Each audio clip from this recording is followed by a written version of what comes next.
Well, new year, new plan, clearly, for Justin Trudeau. Doing exactly what he said he wouldn't do just a number of weeks ago, Trudeau has stepped down. This isn't news to you.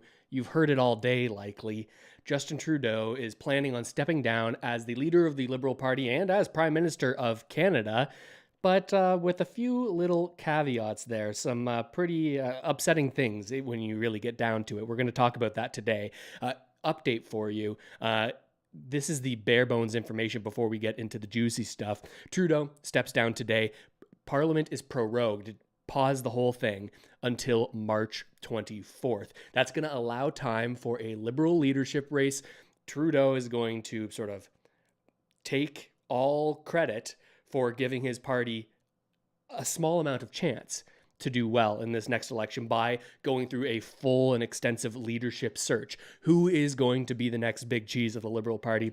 Ultimately, will that even matter at all when we get to the end of the day, given how the polls are looking right now? We're gonna wait and see on that. But there will be time for a Liberal leadership race. And he says he came to that conclusion because he said, I'm no longer going to be the best leader. I can't look out for Canadians' best interests if I'm constantly fighting these battles within my own party. This is what he says is what changed. So there are the base facts of what happened today. Proroguing Parliament, that means nothing is going to get done over the next 3 months until that March 24th end of this prorogation, this pausing of Parliament, seemingly a departure from the message that was being given out just a number of months ago, 1 or 2 months ago, saying, now is the most important time for us to act for Canadians. We need to work on housing. We need to work on affordability. We can't call an election. We can't allow anything to slow us down unless there's controversy in our party. Then we'll just pause it all for 3 months and everything's going to be fine in the background. Just trust us. Just trust us. That's what you hear. We're going to play a few clips today. Some clips talking about, okay, the reason he's actually proroguing Parliament, and here's a hint, it's not because he's planning on stepping down. It's for an entirely different issue. And this is something that's being lost in all the traditional media, something that's not being covered. It's not because he's stepping down. It's for another reason. We're going to talk about how Trudeau and many other politicians like him are asking us to trust again in the institutions that we've trusted in over the past 30 years. It will make Canada better. But better for who? We're going to talk a little bit about that. We're going to go over some of Trudeau's critiques of Poilievre, specifically critiques as well. We're going to cover of what Poilievre said in the recent Jordan Peterson interview. A lot of stuff today. But most interesting to me is some personal speculation I have, some questions I want to ask you about what actually happened 3 weeks ago. We had a live stream on the channel, a 5-hour live stream ended. You might remember this with me wearing a hockey helmet for the last hour of it. What really happened that day? What really happened the day before? Because there are multiple stories out there and they're not quite adding up to me. We're going to get into all of that. First, I want to listen in on the Trudeau's original announcement from today. This is a clip about what he's doing and why he is proroguing Parliament. Again, it's not because he's stepping down. It's for another reason entirely. Let's listen to this. By the way, new setup here. New year, new me. New year, new Liberal leader. New year, new me. New desk. What's new in your life? Should be able to switch over here. Can I control? Oh, that's the wrong button. There we go. We're learning. We're learning the new setup. Look at that, folks. A beautiful view. Let's listen in. Look at this, producing the show myself. Let's do it. No, I'm a fighter. Every bone in my body has always told me to fight because I care deeply about Canadians. I care deeply about this country, and I will always be motivated by what is in the best interest of Canadians. And the fact is, despite best efforts to work through it, Parliament has been paralyzed for months after what has been the longest session of a minority parliament in Canadian history. That's why this morning I advised the Governor-General that we need a new session of Parliament. She has granted this request, and the House will now be prorogued until March 24th. over the holidays. I've Okay, also had a chance to let's pause it reflect. there. Let's pause it there. He goes on to announce, "Hey, I'm planning on stepping down." The thing that's interesting here is the prorogation, the pausing of everything. He's saying that's not about me. That's not about the decision I'm about to make. That's not about giving my party time before the election to find a new leader. If you're seeing that, look the other way. There's no man behind the curtains. I am Oz, the all powerful. It's not because of him. What is really happening here is it seems that Trudeau is saying Parliament just isn't working. Regardless of my decision here today, over the past 3 months, we've barely done anything. And there's one thing that he's correct about. Not a lot has been going on inside of the House of Commons. Let me switch back here. You can see me a little more clearly. Boom. Look at that. We're high tech here, folks. It's not to give his party the time to find a leader. That's not why we're pausing. It's because we haven't been able to get anything done for 3 months. He's dead right about that. Absolutely right about that. Nothing has been happening in the House of Commons. Now he goes on in this press conference to say the reason that nothing has been happening is, well, the Conservatives have been stalling and doing these tactics that will just delay and delay and delay, and we can't get any of our bills done because they're delaying and not allowing us to get our important work here as the Canadian government done. They're obstructing our path towards serving you, the average Canadian. This is what they're saying. And they're saying, hey, we need to pause this because when we come back, we'll be refreshed and we'll be able to actually tackle all of these pressing issues that are on the docket.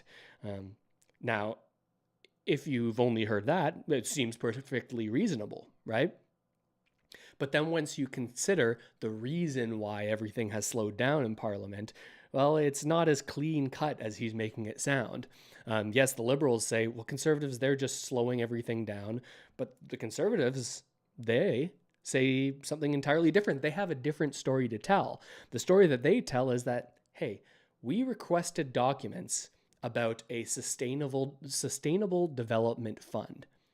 A fund that has put hundreds of millions of dollars at a minimum into a fund that different companies can apply to. Now, if they're green enough, if they meet certain quotas, certain criterias, well, then companies have been able to get a lot of money from this fund. Now, the fund is now closed, and you'll understand why in a moment. They shut this fund down. The Conservatives are saying, hey, wait a minute. Where did all of this money from this fund go? Did the companies actually contribute positively to the environment? Or did this money find its way into the hands of people that you may be connected to? Did this money make its way to your friends, liberal insiders, consultants that serve all of the politicians?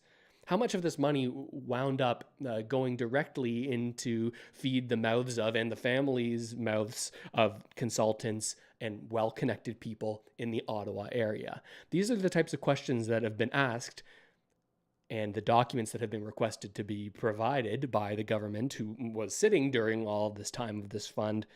But alas, they will not provide these documents that the Speaker of the House of Commons has said, hey, we agree with you, Conservatives. You have the right to these documents. The delay has been a result of the Conservatives being able to slow things down because they're saying, hey, we're not letting this go. You're obligated to give us these documents. Would they really prove anything? Would they really prove wrongdoing by the Liberals, by Trudeau himself? Who knows? We don't have the documents. But there has been a lot of talk recently about a company called Lion Electric, who allegedly got money from this fund, increased the share values of that company, and a number of the people who worked at that company quickly sold off the shares of Lion Electric. I believe it's called a Lion Electric. You can correct me if I'm wrong. Sold off those shares, and now, well, that company is no more. It's no longer making batteries for electric buses or whatever it said that it was doing in the first place. It's a quick government cash infusion, pumps the value of the stocks. Those stocks are sold by the owners of the company and people who have shares in the company. And at the end of the day, they make a lot of money. The company gets shut down. And why did they make a lot of money? Well, because there was government money funneled into this company. So is there more stuff like that? We don't know. We don't have the documents. So was this prorogation actually to give time for a leadership race so that we could have a strong Liberal Party headed into the next election? Well, yeah, maybe. Maybe. He says it wasn't. He says we're slowing it down because Parliament is at a standstill. No mention of why. But it seems that this prorogation is serving two purposes. One, allow that leader to be found. Two, let's just push this scandal to the side. And that's very, very similar to what we've seen in the past. Do you remember? Do you remember back in 2021? 2021, when the federal government, okay, there we go. We're going to pause this. Take a look. Take a look here. This is from 2021. This is 4 years ago. Well, 3.5 years ago, I suppose. 2021, when or I believe it was late 2020, federal government prorogues Parliament, just like we're seeing today. And why did they do it? Well, largely to cover up a scandal by proroguing Parliament, largely the We Charity scandal that you may have heard of back at the time. So this isn't unprecedented territory for the Liberal government. It is unprecedented territory for Trudeau, who's never been told he must step down by his entire party. That certainly hasn't happened. But the getting away with potential conflicts of interest and the getting away with potential fraud as a result of proroguing Parliament, so that, okay, all of these committee hearings, all of these things, we're going to pause them, and then we'll restart and probably won't talk about them again in the future. People's attention span will move on. That's happened before. That's happening again, even if he says, well, I'm doing it because the Conservatives have slowed down Parliament. Now, I want to get into another issue here because it relates directly to one of the biggest claims made by Trudeau in this speech that he just gave today, saying he would no longer be leader of the party. It comes down to the idea of Canadians trusting institutions. Canadians trusting institutions and having faith in these institutions. Now, many politicians will argue that Canadian faith in institutions is what helps our economy and our society run smoothly. If we all share a same trust of the same institutions, we can listen to them and we can know that what they're saying is true and that they are looking out for our best interests, and we can be more cohesive as a country. We can be more lock in step. We can hold the hands of our neighbors because we all share the same reality. And that may be true, that maybe there would be more social cohesion. But we're getting to a place in Canada where a lot of people, unfortunately, do not trust the institutions that they are beholden to. Where has that distrust come from? This is the question we're going to talk right now. We're going to talk about why they've lost this trust, but also why a lot of Canadians are getting so cynical about some of the biggest issues of the day. Many people believe that the environment is a very big issue in Canada. Many people believe that Indigenous reparations and reconciliation, that this stuff is important. And I'm not going to make the argument one way or the other. You can think what you want about that.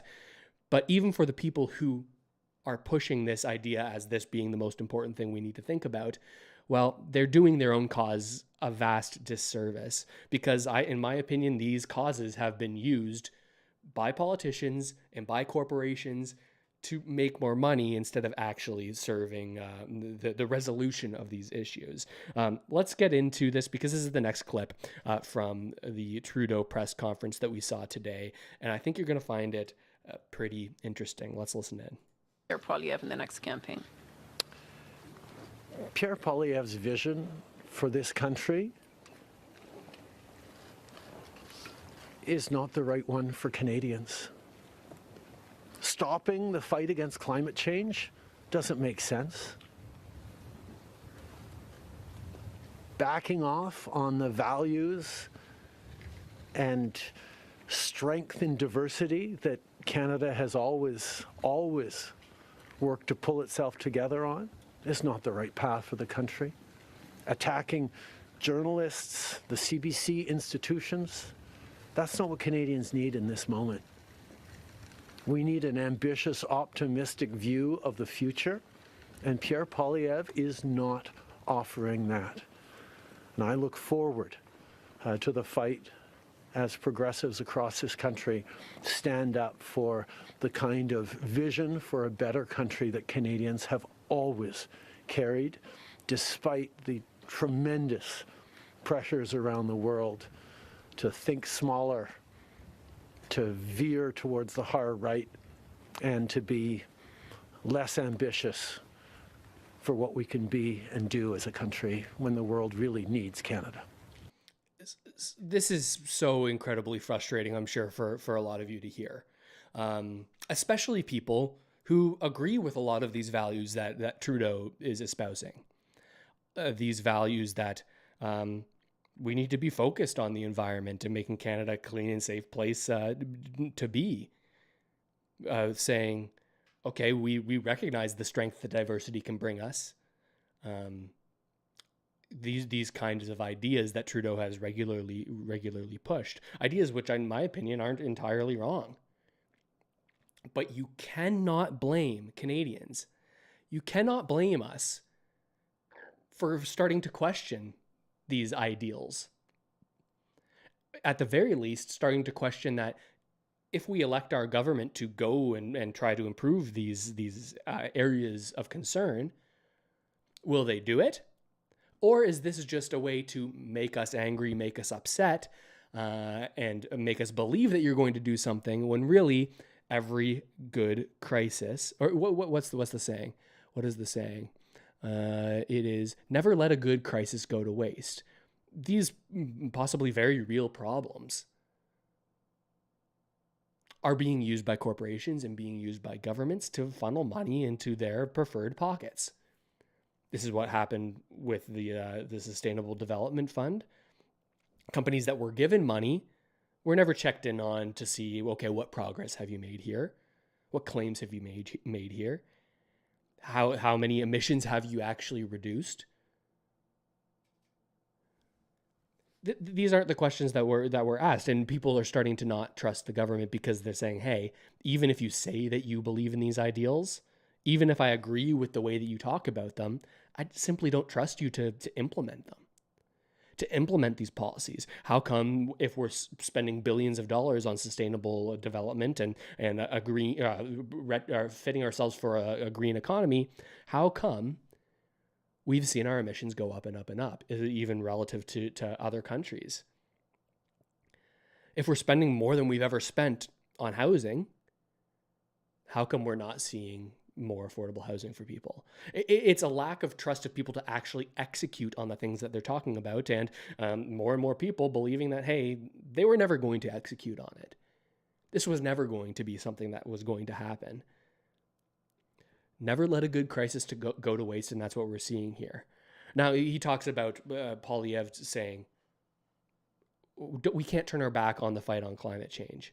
Now, some people may believe that this isn't a big issue, climate change, the environment. I'm not here to convince you one way or the other, but let's take the perspective of somebody who's deeply concerned about the environment and is deeply concerned about carbon emissions and how much CO2 we're releasing into the environment. Let's take that perspective. Even if you are the most extreme environmentalist in the world, even if you're Greta Thunberg, the way that Canada has handled this whole file over the past decade has been entirely wrong, in my opinion. Right? We could be reducing global emissions so much more than we are right now with the way that we're doing things. We could be reducing global emissions. We have a lot of energy in Canada, a lot of access to energy, and a lot of that energy industry has not been developed. And I think that that's largely served American companies, the fact that Canada doesn't have the capacity to produce as much energy as we possibly could. And people, environmentalists, some will say, well, we can't be developing our energy industry. It will hurt the environment too much. But that is a very narrow way of looking at things, because people need energy in the world to survive, and they're going to get that energy from somewhere. Now, will they get it from us, where we can regulate it, where we can make sure our oil and gas industry is doing things as clean as they possibly can, or at least do it to an extent that we deem acceptable as Canadians, and that we can benefit from economically? Would we rather have Germany get their energy from us in that way, maybe liquefied natural gas? Or would we want them to turn to other areas that perhaps aren't as concerned about the environment, perhaps will process energy in dirtier ways, right? When we act so performatively in Canada, like we have to be the example for the world in the way that we do this. We've got to be the one who shows everybody how they should be acting. And if we all make ourselves martyrs for this cause, and we all act in this selfless way, if we all give up the economic upside of this, well, we will make the world a better place. But in reality, what you're doing is saying, no, I'm not going to have a strong economy that could benefit from the growth of this sector, but I'm also going to make the world more polluted and more and less clean, because I'm shooing away possible customers for that energy and having them get it from places, maybe Persian Gulf states, maybe from China, these places that maybe don't have environmental interests at the top of their list when it comes to producing their energy.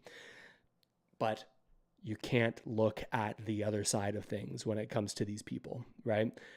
If you say anything that is against the narrative of the environment, well, then your alternative solution, well, it just isn't ours, so you must be ending the fight against climate change, which I just think is simply not true. He talks about institutions and trust.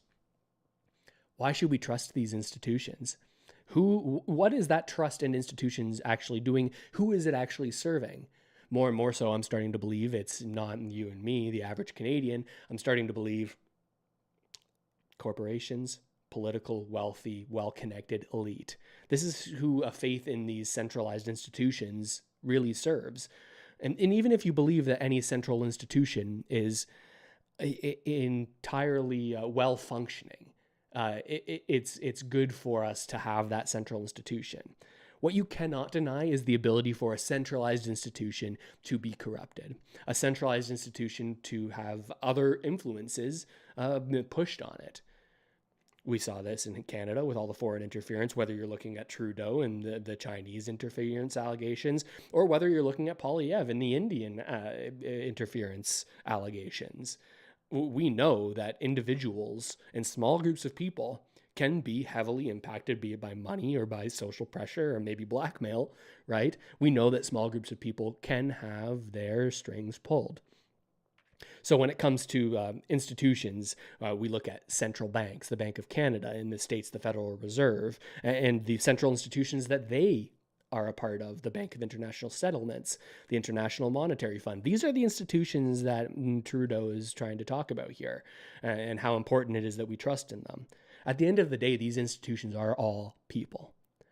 They're all corruptible, just like I am, just like you are. But for some God-given reason, we must trust in these institutions to be better people than we are, to be wiser, to be the ones that are anointed into these positions to make our decisions for us, the plebs, the people who can't understand. Look at the central banks, right? We've talked on the channel. If you're new here, subscribe to the channel. You may not have heard this before. It doesn't cost you anything. It doesn't sign you up for anything. Hell, you'll not even see me if you don't want to. If you don't click on every single video, you kind of get it to the bottom. Subscribe, it only helps the channel. But if you have been here before, if you've been here for years, you'll know that I've been blowing this whistle. that central banks are making political decisions, whether they want us to think that or not. We saw one of the biggest things happen in Canada during the COVID pandemic. We saw the Bank of Canada print money, print tons of money, not with an actual physical money printer, but with something called quantitative easing, a central bank tool that allowed a lot of money to go into the big commercial banks here in Canada. Now, this money printing resulted in the highest level of inflation that we've seen in recent memory, consumer inflation, but even before that, asset price inflation. We saw the rise of value of stocks, the rise of value of real estate, as well as other hard assets. We saw crypto go up. We saw gold and silver go up. Assets that usually wealthy people hold, while everybody else, maybe people barely making ends meet, they either have no cash savings at all and are just scraping by month to month, or maybe they've done the good thing and gotten an emergency fund, gotten that together. Well, as inflation ticks up because of the results of the decisions made by the Central Bank of Canada, the Bank of Canada, well, those people see the buying power of their savings go down. This is a hidden tax, and it's something that we didn't vote for, didn't pass in the House of Commons. It was a centralized decision made by central bankers at the Bank of Canada, also happened at the European Central Bank, also happened at the Federal Reserve. This is the way that the Western global order works. We have these centralized organizations that make very, very big decisions that affect me, that affect you, and affect your children and your children's children down the line. They will. But they would rather us see them as cold professors, mathematicians that are simply doing an equation in the background. This isn't politics that we're doing. We're not choosing winners and losers. You just don't understand it. This is economics. This is monetary policy. This is central bank monetary policy. It's too complex for you, but we're just solving an equation. Everyone would come to the same solution that we are. So we're just doing what needs to be done, and it is the way that it needs to be done. When in reality, there are different ways of doing things. There are different ways to handle our monetary policy. But central banks would have you believe that they're just doing what the economy is telling them to do based on their numbers, based on their calculations. They're not mathematicians. These are a class of politicians. A class of politicians that aren't elected by me or you. Who chooses them? Well, that's another topic for another day. But the idea that we have to trust these centralized institutions is what I'm really getting at here, and how disconnected that feels based on what we've seen over the previous years. We look at our national security institutions, other things that have been questioned as of late. An environment has been created over the past couple of years where nobody knows what's true. Nobody will ever know what's true because of national security laws. We saw this Chinese interference scandal happen a year and a half ago and continue throughout the commissions that we saw. So much noise that you can't tell what is true. And when there are any facts that would lead you to believe something is true, the Canadian public cannot know it because it would hurt our national security interests. Would it actually hurt our national security interests? Or is this just a convenient way of hiding some inconvenient things? Same goes for whatever national security allegations there are in the Conservative Party, right? We certainly know that there has been interference in the Conservative Party. To what extent? We don't know. It's a national security issue. Don't look at the man behind the curtain. I am Oz, the all-powerful, right? This is the message that we're getting. And I have a hard time knowing what's true as a result. And it seems like there's been this intentional creation of this environment where we're not able to really understand what's happening in the world. But at the same time, they're saying you've got to trust these institutions. Now, do you really believe that trust in institutions, that leads to a better Canada? Sure, maybe a more cohesive Canada, maybe a more easy to govern Canada, maybe a more profitable Canada for some people. Sure, I'll give you that. But is this trust in institutions really serving the average Canadian? The person who is most suffering right now, people living paycheck to paycheck. I'm less and less convinced, and I think that the questioning of these institutions is more and more warranted. Now, I want to keep going here because there's more drama that has actually gone on as it relates to this Trudeau resignation, because this all started about 3 weeks ago. You might have been on the live stream when Chrystia Freeland resigned. She quit ahead of Prime Minister Trudeau firing her as the minister responsible for the economy, the finance minister. Here's a rundown, and then I'll show you this clip. I think you're going to find it interesting. Here's the rundown of what happened 3 weeks ago. Chrystia Freeland, deputy prime minister, and the chief economic position as finance minister, she's about to give the fall economic statement, one of the 2 times a year that the government tells us this is where we're headed financially. She's about to give this speech in this large document, but apparently the night before she was about to give this speech, Trudeau had a FaceTime with her, or a Zoom meeting, not in person. I remember hearing, and says, "You know what, Chrystia, you're going to give this presentation, but I'm also firing you.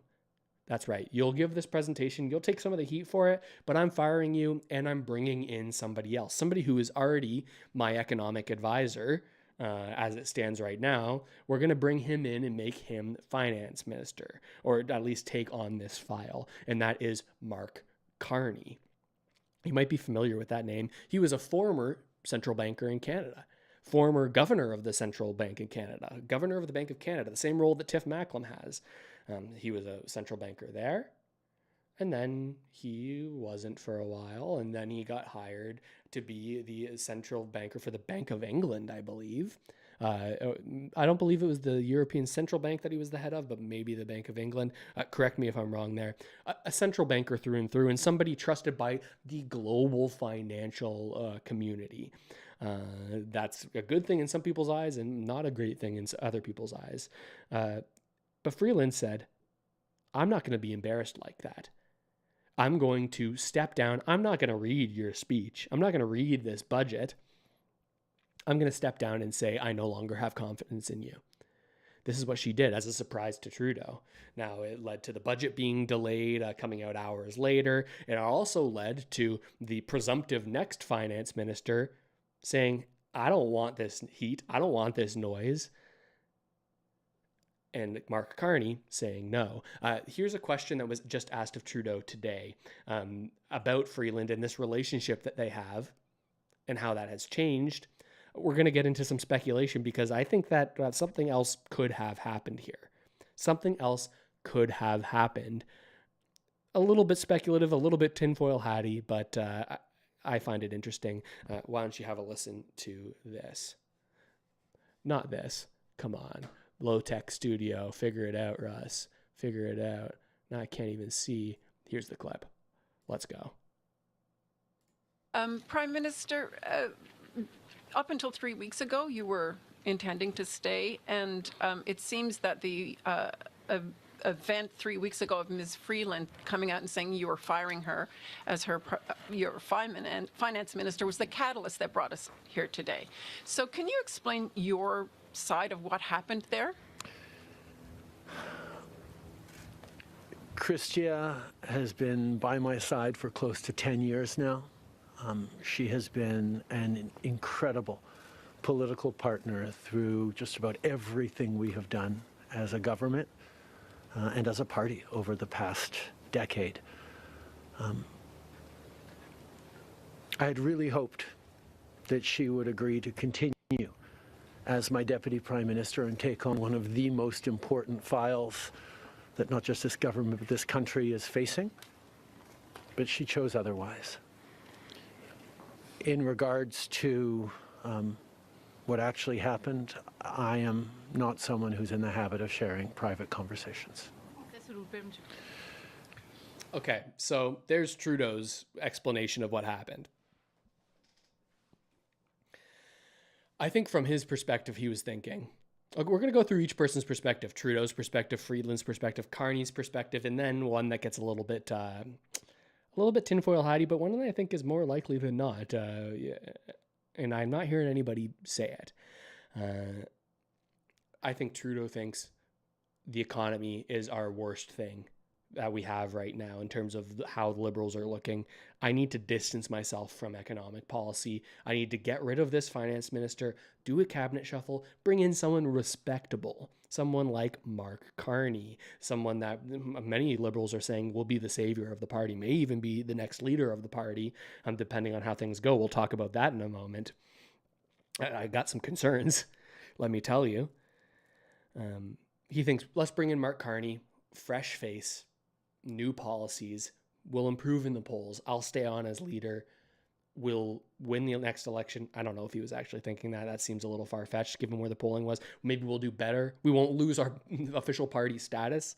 Maybe that's the new goal. Maybe that's the new bar that's being set. And things will be good. Freeland will step down. She'll still have an important file. She'll be the one that negotiates with Trump about the next USMCA deal. Well, that's what I assume he's referring to. One of the most important things we're facing as Canadians, this threat of tariffs. But she says no. She says no, and she kind of tears down Trudeau. She's the reason that Trudeau has resigned today. This is what has happened. That's her, from her perspective. She's not going to take the fall for him. Maybe is trying to distance herself as well to try to maybe take his role. Well, could she win a leadership race? I tend to think no. I think that she's too tied to Trudeau and his policies, but you never know. Crazier things have happened in this world. Now, from Mark Carney's perspective, I think that there's two ways of looking at this. The first one is the official story. Carney said to Trudeau, yes, I'll take this position. Trudeau tries to execute the move to have Freeland vacate that position so that he could take it. Freeland says no, screws the whole plan up. Mark Carney gets spooked. Trudeau has to put in Dominic LeBlanc in this role. That's the traditional story right now. Carney had already said yes, but Freeland, because she made so much noise, was like sort of sinking the Liberal ship. And Carney's like, I don't want to be a part of that right now. Peace out. You're screwed. Get your old babysitter instead, which is what he did in Dominic LeBlanc. Now, there is a third perspective here. There's a third idea that could have some merit when you think about people's interests. Was there any kind of communication or connection between Chrystia Freeland and Mark Carney? Did they agree that maybe Trudeau wouldn't be best suited to lead the Liberal Party into the next election? Did each of them think, well, maybe I would be a better Liberal leader and possible next Prime Minister? Mark Carney and Freeland both. It's both in their interest, if they have political leadership aspirations, to have Trudeau not run in this next election and possibly win their own leadership race to take his role. This has been framed as Freeland being a rogue agent and Carney just getting spooked. Could they have been working in concert here? Could Trudeau have said, I'm going to fire Freeland, Carney. You're going to come in. It's perfect. And then Carney, being the political operator that he seems to be, says, okay, I'll take that job. Passes some information along to Freeland, allows her to think about it, and says, hey, if you bring down this ship, we can screw this guy. And we can both benefit from that. Now, will we ever see any kind of evidence or proof of this communication? No. Maybe we will. Who knows? You never know what'll come out. But just when you think about the interests that different people have and what they would do, or what you would do if you were in their shoes, even if it is quite callous, it makes you wonder, were they working together to bring down this leader? And if they were, why didn't they do it sooner? Maybe it's as soon as Freeland has it become clear that she's not going to be able to serve her own interests going forward with this government, and then it becomes possible for Carney to say, let's just take this guy down. Other tinfoil hat stuff says, I don't even know why Trudeau went on for so long with the polling so bad, so much so that it makes me think, is he really the one in control of his own decisions about his life and his roles? Or are there other people that have other interests and other ways of convincing the Prime Minister to act in a certain way? Could that be a national foreign interest? Could that just be corporate interests? I don't know. These are the things I'm asking. So a messy breakup when it comes to Freeland and Trudeau. Will they ever make up? I don't know. I don't think so. I think they'll be what is that word? I can't even think of it. I think that they'll be respectable to each other. And they will say, I wish them all the best. But behind closed doors, I think you likely get a different answer on exactly how they feel about all of that. I think so. So Parliament is prorogued. We've got to pause here until March 24th. There's going to be a Liberal leadership race. Who are the options? Now, I don't blame the Liberals for shutting down Parliament, for pausing government. It happened before with them, but I think that any political party would use whatever tools and even stretch whatever tools they have legally to serve their interests, which is certainly what's happening here. The Liberal Party is in shambles. They don't have a true leader. And if there were an election today, well, they'd be even more screwed than they likely already are regardless. Political parties will do this kind of meddling to serve their own interests. Conservatives would do it. The NDP would do it. We've seen them do it. No real qualms there when you look at it from a realistic perspective. What's interesting to me is who's going to be the next Liberal leader. I say this all the time, and a lot of you disagree with me. I've heard a lot of you say this is something that I don't see eye to eye with you, Russ. I am cheering with all my heart's content for the Liberals to be as strong as they possibly can as a political party. I'm cheering for the Bloc Québécois, the NDP. I'm cheering for the Conservatives. I'm cheering for the People's Party of Canada. I want all of these parties to do their absolute best to come up with platforms, come up with ideas that will convince Canadians to vote for them. More competition in any respect results in better outcomes for the consumer, right? In this case, it's me and you. People who are voting, people who are living here in Canada. When more parties are strong and when there are more better options, I think ultimately you get the best case scenario, right? So I want the Liberals to be strong, just like I want every other party to be strong, just like I want the Conservatives to be strong. I hope for a strong party, but in my eyes, none of the clear options fit the ticket for this Liberal leadership. We've got Freeland, I think is too associated with Trudeau. I think many people will associate her too heavily with Trudeau. I don't think that her letter disowning the Prime Minister will be enough to disassociate her. Even if she was the reason that Trudeau is stepping down, I don't think that that's quite enough to distance herself from a population that has largely decided we don't like what's happened over the past 9 years. We want something else. I think she's too associated with the old guard, the people who have been here. Now, Mark Carney could very well win the Liberal leadership race. But again, if you're new to the channel, subscribe. You might not know this about me. I have a certain worldview that's developed as I've followed politics, as I've studied this over the past number of years, making videos on it. I don't think that the ultimate power in the world is centralized in a given government or a specific leader. I think that there are issues with global organizations that make decisions that other countries are beholden to without being in elected positions. We know all humans are corruptible, and I think that the more and more power that is centralized into global organizations and the more and more sway that they have over countries and over the actions of different institutions in those countries, well, the more susceptible it is to centralized takeover, centralized control to serve the interests of somebody other than the actual citizens of the country. That's the world I think we live in today with these global organizations of central banks, Bank of International Settlements, IMF. We have these bankers that get together and they decide, hey, we're in a safe space. Let's talk about how we can handle this in each of our economies, which seems reasonable. Learn from each other as a global organization of people who are in similar roles in different countries. Yes, that makes sense in principle.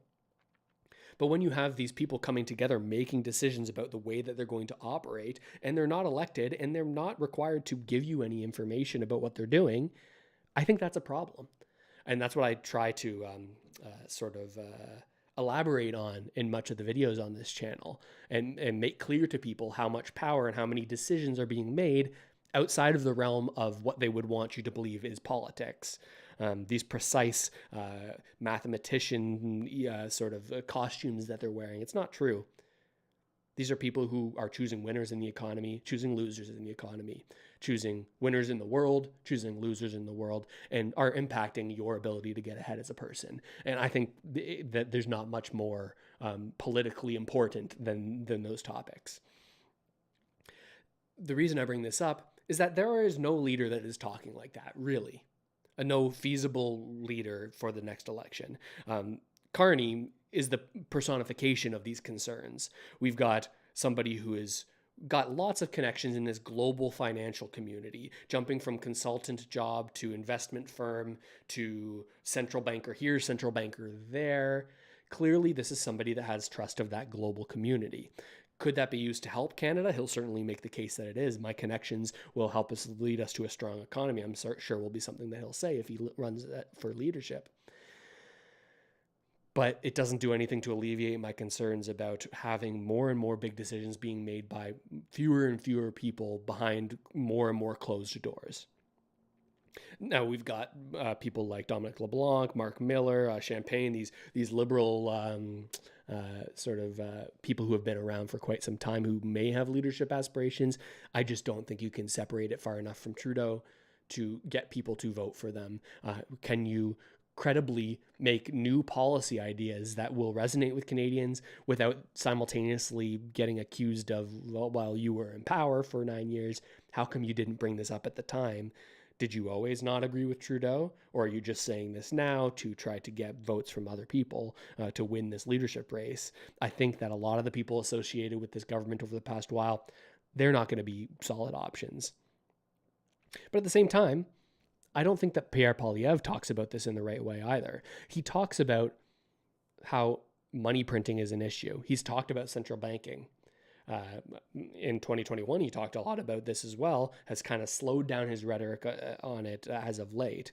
But he doesn't talk about how we could get out of this situation where there's more people making decisions behind the scenes that are impacting everyday Canadians. He says, money printing bad, it was Justin Trudeau's fault. It was their liberal spending that caused us to print money. I believe more so that it was a belief that trust in the major Western institutions and trust in them operating how they are operating, that is what really led to the money printing in my eyes. We saw central banks around the world print billions and billions of dollars per week all throughout the pandemic to prop up the economy. That might have been a good thing. That might have kept workers and employees connected to their jobs so that we didn't have as high unemployment numbers. Could have propped up the economy, but we also saw the downside of it. We saw the upside for some people: asset price inflation, real estate going through the roof, crypto going through the roof, stocks. When you add more money to the system, the things that are measured in that money go up because each individual dollar is worth less, right? I don't think that this was all because of Trudeau's spending when it comes to the CERB and the CRB and the emergency wage subsidies. I don't think that this certainly is connected to it, but I do believe that our connection to this organization of central banks globally led us down this path of zero interest rate monetary policy, a quantitative easing, money made for these big banks as they trade settlement balances to own more Government of Canada bonds. These are details we've talked about on the channel before. Nobody's talking about it at that level. Poilievre either. Although we do have some information about what Poilievre thinks. This is something that's been talked about ad nauseum over the past 4 days. I haven't given my take on it yet. We've got a 2-hour interview between Jordan Peterson and Pierre Poilievre.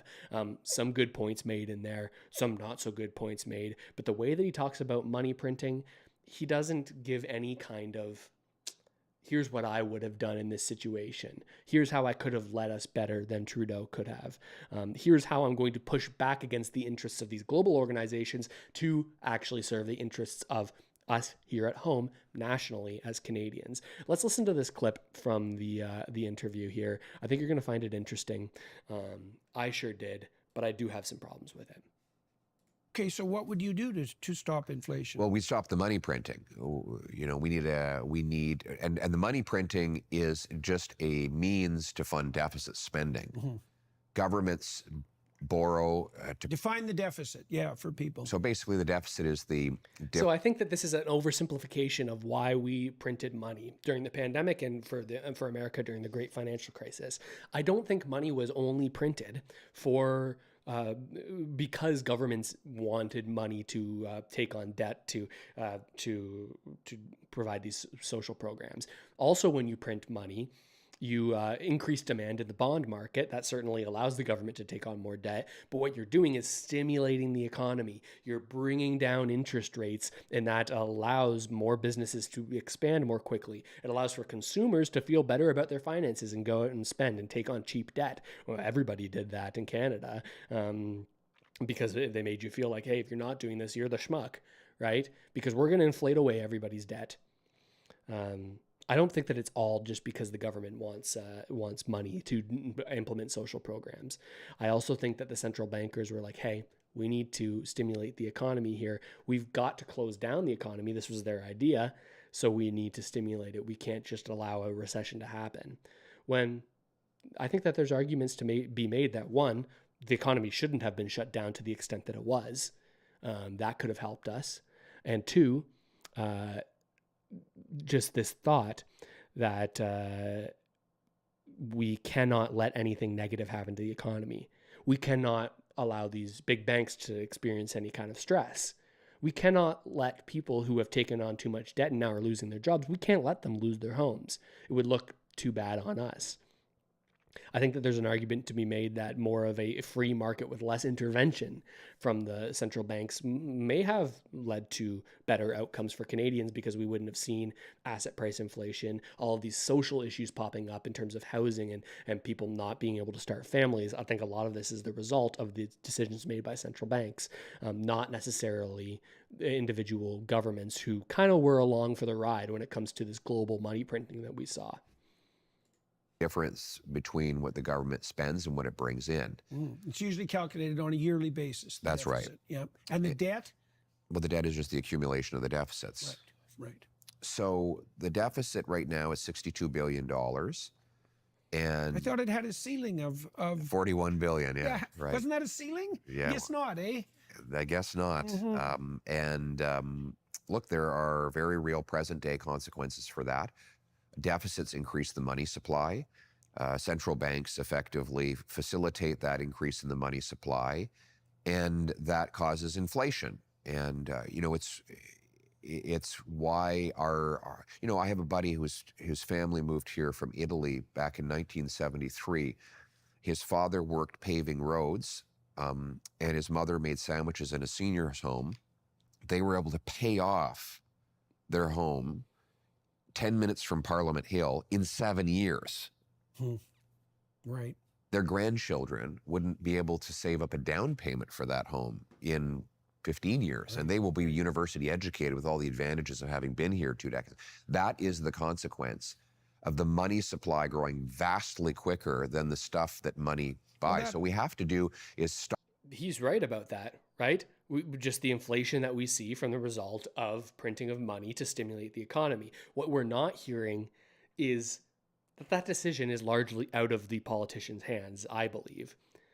I think that central bankers and global financial organizations have made it almost a religious dogma that monetary policy is not political policy. We are separate from you. We are not beholden to the public. We will make this decision on how we're going to manage the economy. We will choose the winners. We will choose the losers, and you're going to operate within our framework.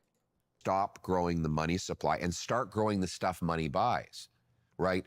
Produce more energy, grow more food, build more homes. We have to unleash the free enterprise system to produce more stuff of value. And this is where we have to remove the artificial scarcity that the government is imposing on the population. Let's incentivize our municipalities to grant the fastest building permits in the world to build homes.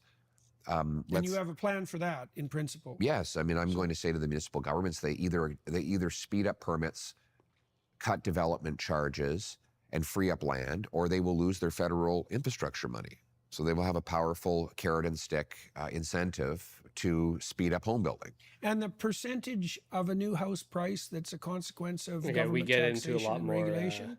real Well, in estate Vancouver- related stuff here. But all of this just to say, although Polyev talks a lot more eloquently about this kind of stuff and talks in a way that doesn't make you believe that he thinks you're an idiot, it doesn't scratch the itch entirely. It just doesn't scratch the itch entirely. It doesn't scratch the itch of what's really behind all of this. How come people aren't able to make decisions about their own economies when it comes to global organization rules, right? The implementation of different rules by the International Monetary Fund, the vast amounts of money that are contributed to the IMF so that they can support different projects in different parts of the world with varying degrees of merit. These contributions that other countries make to them. The Bank of International Settlements saying, here's how you can operate as a bank in the world, and here's how you can't operate. Here's when we're going to change the rules, here's how we're going to change the rules. Hey, central bankers from the European Central Bank, Bank of Canada, Bank of Australia, Bank of New Zealand, Bank of Canada, let's all get together regularly in Basel, how do you say that? This neutral site. And we'll make the decisions about how we'll operate monetary policy. We are the mathematicians that are just simply coming to the conclusion that anyone else would. We are not politicians. We are central bankers. None of this stuff is what is being talked about by Polyev. I hope he does start talking about it. But I just don't have faith that he will at this point. We're going to keep on watching it here on the channel. All this to say, Trudeau steps down. It's a big day. New year, new leader, eventually. Probably certainly new prime minister, probably a new prime minister from a new party within the next 6 months, although it seems like it's going to be delayed quite a lot. And it doesn't really seem like it's serving the will of the Canadian people as it stands in the polls right now, but I digress. We see this drama between Freeland, this drama between Trudeau and her. Is Mark Carney involved in the taking down of Trudeau, leading to this leadership race? I'm not sure. What do you think? Let me know in the comments. Subscribe to the channel. It doesn't cost you a dime. Hell, you won't even see me pop up on your feed if you don't watch these videos. Most of us are on the home feed there. It'll only show you me if you want to. All it does is if you appreciate this content, click the subscribe button. It only helps out the channel. Hope for more and more videos just like this one. Some longer form content, but I also make videos that are a little bit more condensed, a little bit more explanatory, giving you examples and explaining how these systems work. Today, I kind of just complained about the way that they work rather than getting into the nitty-gritty about the actual operations, the actual stuff that central bankers would have you believe is math that's too complex for you to even think about. Hint, it's not. They want it to seem like this arcane, impossible to understand operation that they're doing. They're not. It reminds me a lot of churches back before the printing press, right? We want to be the ones that have the authority to make the decisions because we understand and you do not. You can't read the Bible, right? Then we get mass circulation of the Bible with the printing press. This whole idea, central organizations don't want you to think about the decisions that they're making, and they don't want to be accountable to average people. And the best way of doing that is making this dense language that nobody can understand. We simplify that here on the channel. We talk about that here on the channel.